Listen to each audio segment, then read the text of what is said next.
So, yun na nga.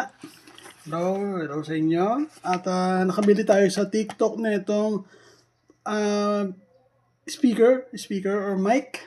Noise reduction siya. Pakita ko sa inyo.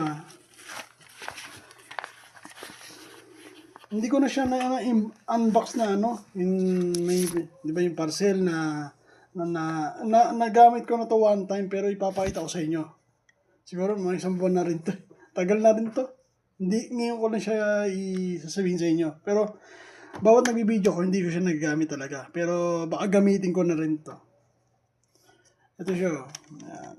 Ito yung mga ginagamit ng mga vlogger. Ayan. Ito, nilagay sa ilalim. Sa, parang, dito nagko-connect, tsaka ito.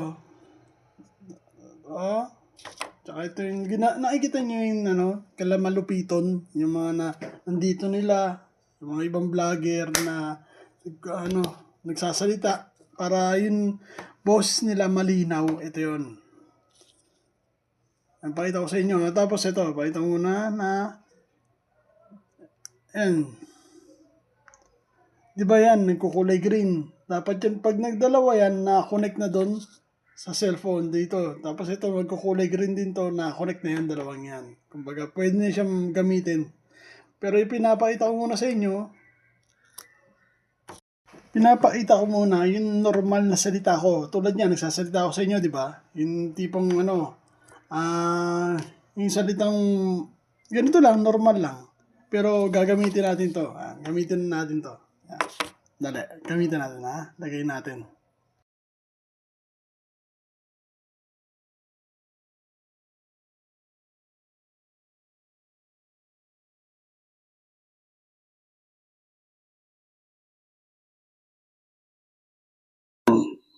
Nag-double na yan Ngayon natin dito.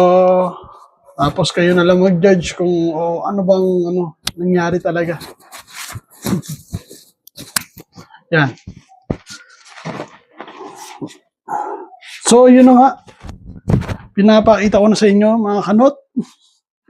Dito, lalayo ko. Tingnan nyo, okay naman yung salita. Dito na ako tatahan. So, yun na nga.